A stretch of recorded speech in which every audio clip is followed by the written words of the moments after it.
Hello बच्चों, आज हम पढ़ेंगे हिंदी व्याकरण कक्षा 2 की है और हिंदी व्याकरण एवं रचना जो ये किताब है इसका हमने आज पहला पाठ पढ़ना है। इसका जो हमारा पहला पाठ है वो है हमारी भाषा। तो जो भी हम बातचीत करते हैं, मैं आपको पूछूंगी आपका नाम क्या है, आप बताओगे मेरा नाम जो भी है, और फिर मैं आपसे जो भी बातचीत करूंगी तो जो ये बातचीत होती है इसी को हम भाषा कहते हैं। जैसे कि सुनना, बोलना, पढ़ना, समझना, ये सब जो है, ये सारी जो चीजें होती हैं ये हमारी भाषा कहलाती है। तो जो भाषा है, भाषा बोलना, पढ़ना, सुनना, समझना, यही हमारी भाषा है। अब होते हैं भाषा के रूप।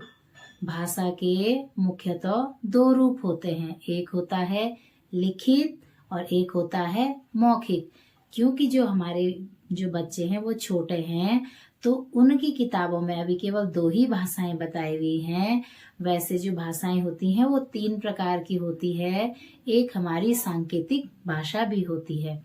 तो जो हमारे बच्चे हैं उनके पास अभी केवल 2 ही प्रकार की भाषा है। एक भाषा है लिखित भाषा और एक भाषा है मौखिक भाषा। तो लिखित भाषा किसे कहते हैं? जब हम लिखते हैं और दूसरा उसे समझ करके पढ़ता है तो वो हमारी लिखित भाषा होती है। और मौखिक भाषा क्या होती है? जब हम बोलते हैं और दूसरा उसे सुनता है तो उसे मौखिक भाषा कहते हैं। इसमें जो नेक्स्ट है वो है जीव जंतुओं की बोलियां। जैसे चिड़िया ची ची करती है और हमें उसकी बोली समझ नहीं आती है, तो जो भी हमारे आसपास विभिन्न प्रकार के जीव जंतु हैं उनकी अलग बोली है। उनकी बोली को वो लोग ही आपस में समझ पाते हैं और हमें केवल उनकी बोलियां कुछ ही पता है। जैसे कि कुत्ता, तो कुत्ता भौं भौं करता है। बिल्ली म्याऊं म्याऊं करती है। गाय माँ माँ ऐसे करती है।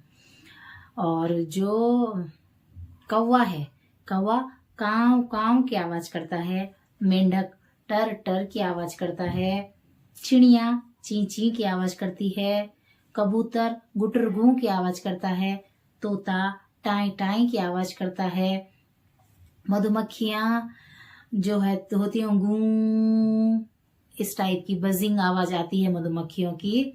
ऐसे ही यहाँ पर कुछ आवाजें लिखी हुई हैं जीव जंतुओं की बोलियां। गाय करती है माँ माँ, बकरी करती है मैं, बिल्ली करती है मियाऊ मियाऊ, कुत्ता करता है भौं भौं, कौवा करता है काव काव, कबूतर करता है गुटर गू, मेंढक करता है टर टर, चिड़िया करती है ची ची, बतख करता है क्वैक क्वैक, तोता करता है टाई टाई। अब जब हमारी होती है लिपि, लिपि किसे कहते हैं? तो ध्वनियों को लिखने के लिए जिस चिन्ह का प्रयोग किया जाता है उसे लिपि कहते हैं। जैसे कि हमारी हिंदी भाषा है, हिंदी भाषा की जो लिपि है वो देवनागरी है। पंजाबी भाषा है, पंजाबी भाषा की जो लिपि है वो गुरुमुखी है। जैसे कि इंग्लिश है, अंग्रेजी भाषा की लिपि रोमन है। अब है इसमें व्याकरण नेक्स्ट। तो भाषा के शुद्ध रूप को व्याकरण कहते हैं। जिसमें जो व्याकरण होता है, व्याकरण से हमें भाषा के शुद्ध रूप का ज्ञान होता है। ये कक्षा 2 के बच्चों से संबंधित थी, तो उसी पर आधारित बच्चों के लिए कुछ अभ्यास कार्य दिया गया है। जैसे कि जब हम बोलते हैं तो दूसरा उसे, तो जब हम बोल रहे हैं तो दूसरा उसे सुनता है, तो पढ़ता है, बोलता है, सुनता है, तो हमने सुनता है पे टिक करना है। अगला है जब हम लिखते हैं तो दूसरा उसे, जब हम लिख रहे हैं तो दूसरा उसे पढ़ रहा होता है तो दूसरा उसे पढ़ता है। अगला है व्याकरण से हमें किस चीज का ज्ञान होता है, तो व्याकरण से हमें भाषा के शुद्ध रूप का ज्ञान होता है। अब इसमें प्रश्न नंबर 2 है, जीव जंतुओं के नाम के आगे उनकी बोली लिखो। यहाँ पर जानवरों के नाम लिखे हुए हैं और आपने उसके आगे से उनकी बोली लिखनी है। जैसे कि गाय क्या करती है, माँ माँ। बकरी करती है मैं। कुत्ता करता है भौं भौं। बिल्ली करती है म्याऊ म्याऊ। चिड़िया करती है ची ची। तोता करता है टाई टाई। कौवा करता है काव काव और बतख करता है क्वैक क्वैक। ये आपने अपनी कॉपी पे लिखना है। इसमें नेक्स्ट है क्वेश्चन नंबर 3, वाक्यों को पढ़कर उसके सामने भाषा के रूप लिखो। अब यहाँ पर हमने वाक्य पढ़ने हैं और भाषा के रूप, जो कि हमें पता है लिखित और मौखिक होती है, हमने समझना है कि क्या लिखा हुआ है और उसके बाद उसका रूप लिखना है कि ये कौन सी भाषा का रूप है। पहला है राम रेडियो पर गाना सुन रहा है, तो ये मौखिक भाषा है। गीता पत्र लिख रही है, तो ये लिखित भाषा है। तो जो हमारा पहला चैप्टर था हमारी भाषा, तो ये चैप्टर इसी अभ्यास कार्य के साथ पूरा हुआ है। थैंक यू बच्चों, thank you teachers and thank you dear parents, thank you. बच्चों, जो हमारा ये पाठ है हमारी भाषा, तो हम इस पाठ में देखेंगे कि जो ये 2 लड़कियां हैं ये आपस में बात कर रही हैं। एक लड़की दूसरी को पूछ रही है कि तुम्हारा नाम क्या है, क्या तुम मुझसे दोस्ती करोगे। तो जो दूसरी लड़की है वो बोल रही है कि मेरा नाम श्रेया है, हाँ क्यों नहीं, मैं तुमसे दोस्ती करूंगी। अब आपको जो नीचे लिखा हुआ है कि आपको जो ये ऊपर 2 लड़कियों की बातचीत दिखाई दे रही है, दोनों एक दूसरे से बातचीत के माध्यम से सुन करके और समझ करके एक दूसरे का जवाब दे रहे हैं। तो जब हम किसी की बात का उत्तर सुन करके तभी दे पाते हैं जब हमें उसकी जो भाषा होती है वो समझ पाते हैं। तो वास्तव में जो बोलना है, पढ़ना है, सुनना है और समझना है, इसी को हम भाषा कहते हैं। अब सोचिए आप, अगर भाषा न होती तो हम एक दूसरे की बात कैसे समझ पाते। अगर हम बोल ही नहीं पाते तो हम एक दूसरे की बात को कैसे समझ पाते। लेकिन अगर हम बोल पाते हैं तो ही हम समझ पा रहे हैं, लेकिन अगर हम बोल ही नहीं पाते तब क्या होता। अब देखिए आप, इसमें आपको एक माँ और बच्चा दिखाई दे रहा है और यहाँ पर एक चिड़िया और एक लड़की दिखाई दे रही है। तो जो वो बच्चा रो रहा है और उसकी माँ बैठी हुई है, तो उसकी माँ समझ नहीं पा रही है कि ये रो क्यों रहा है। ऐसे ही जो ये चिड़िया है दूसरे चित्र में, ये जो चिड़िया है वो अपनी चींची की आवाज कर रही है और वो लड़की कुछ भी नहीं समझ पा रही है। तो जो ये इस प्रकार की, जब चिड़िया तो कुछ कहना चाह रही है लेकिन लड़की समझ नहीं पा रही है। ऐसे ही जो पहला चित्र है, इसमें बच्चा तो कुछ कहना चाह रहा है लेकिन माँ नहीं समझ पा रही है। इसका अर्थ यह हुआ कि अगर भाषा न होती तो हम एक दूसरे की बात को नहीं समझ पाते हैं।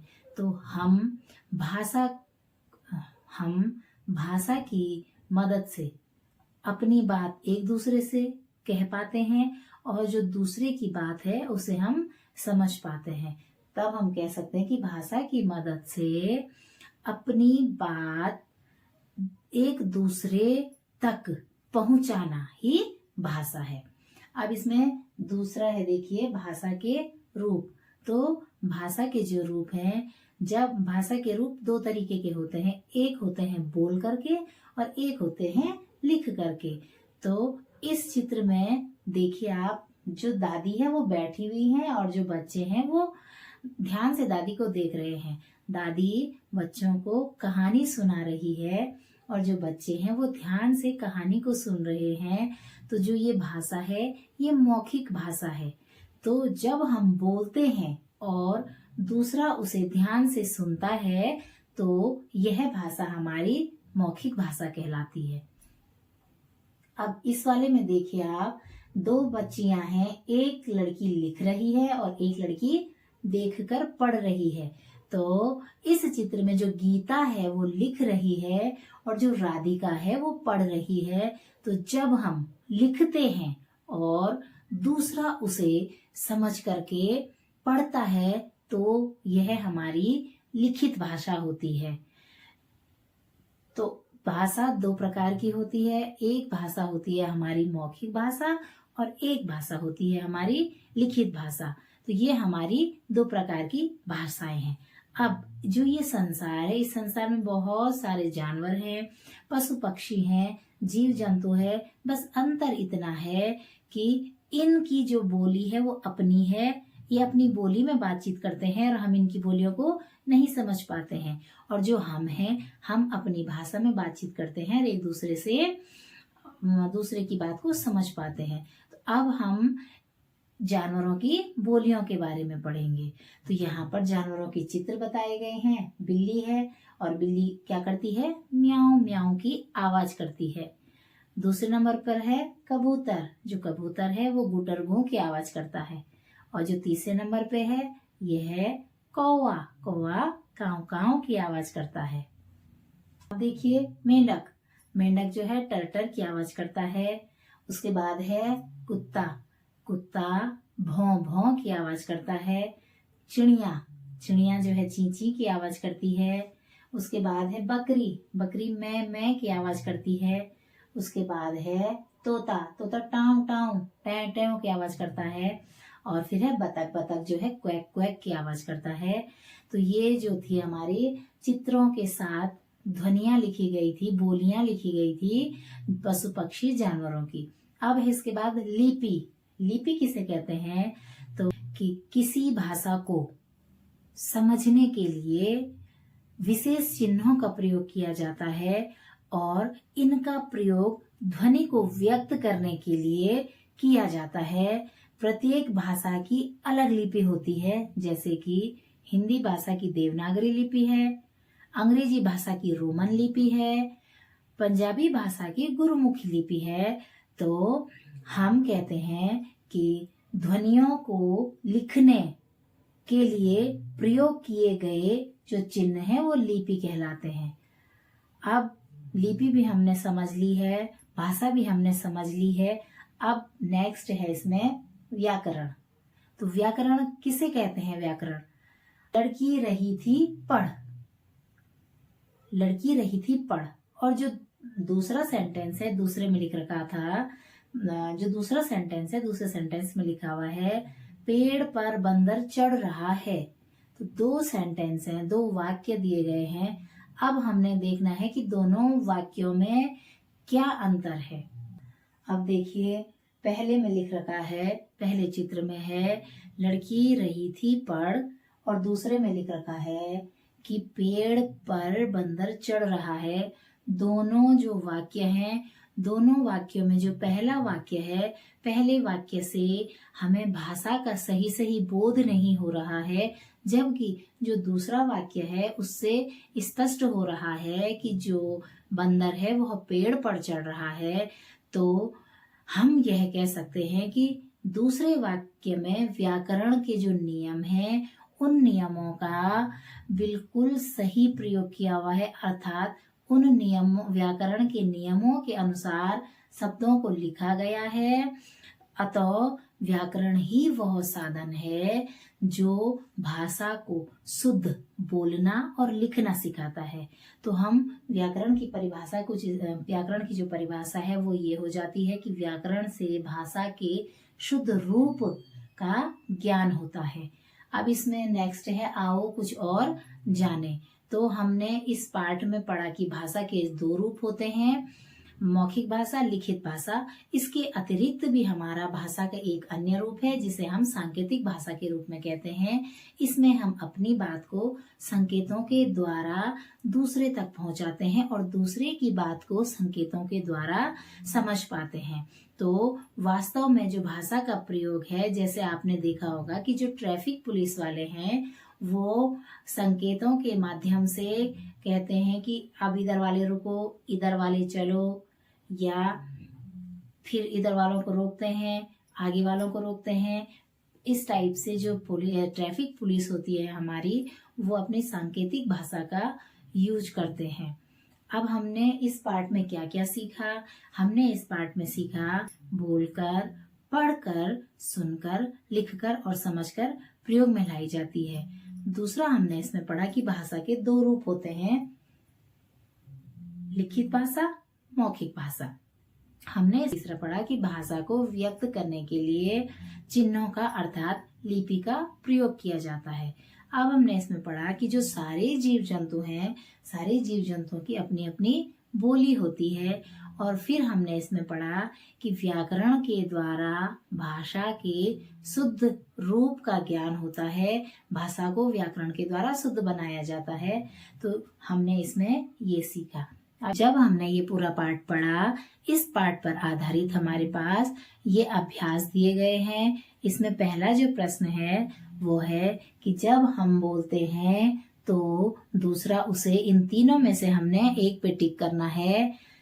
देखता है, पढ़ता है या सुनता है? तो तीसरे नंबर पे है जो सुनता है, वो इसका उत्तर है। इसका जो दूसरा है, जब हम लिखते हैं तो दूसरा उसे, जब हम लिख रहे हैं तो दूसरा उसे देखता है, पढ़ता है, सुनता है तो दूसरा उसे पढ़ता है, तो पढ़ता है पे हम टिक करेंगे।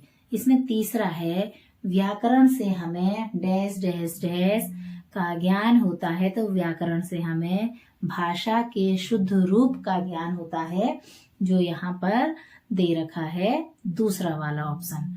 अब इसमें दूसरा क्वेश्चन है कि चित्रों को देखिए, वाक्य को पढ़कर रिक्त स्थान की पूर्ति कीजिए और इसमें भाषा का कौन सा रूप है वह लिखिए। तो पहला जो चित्र है, उस चित्र में एक बच्चा बैठ रखा है और उसके कानों में कुछ सुनाई दे रहा है। वो उसके आगे एक रेडियो रखा हुआ है, तो इसमें रोहन रेडियो से गाना सुन रहा है और जो ये भाषा है ये हमारी मौखिक भाषा है। दूसरा है, इसमें एक लड़की है, गीता पत्र लिख रही है और ये हमारी लिखित भाषा है। नेक्स्ट है, इसमें भैया पुस्तक पढ़ रहे हैं और ये जो है हमारी मौखिक भाषा है। अगला है, इसमें रवि और तुषार दो बच्चे हैं और ये दो बच्चे आपस में बातचीत कर रहे हैं, तो जो ये बातचीत करना है ये भी मौखिक भाषा है। अब देखिए इसमें नेक्स्ट जो है, जीव जंतुओं की बोली को जीव जंतुओं के साथ मिलाना है। तो बतख है, बतख की आवाज होती है क्वैक क्वैक। कुत्ता है, कुत्ते की आवाज होती है भौं भौं। मेंढक है, दूसरे नंबर पर है बकरी, बकरी की आवाज होती है मैं मैं। कुत्ते की आवाज होती है भौं भौं। मेंढक की आवाज होती है टर टर। बिल्ली की आवाज होती है म्याऊं म्याऊं और चिड़िया की आवाज होती है ची ची। तो हमने इस पाठ में जो कुछ भी पढ़ा है, जो हमने पूरा पाठ पढ़ा और जो पूरा पाठ समझा, इसका जो है एक सारांश के रूप में अब मैं आपको बोर्ड पर लिख करके बताती हूँ।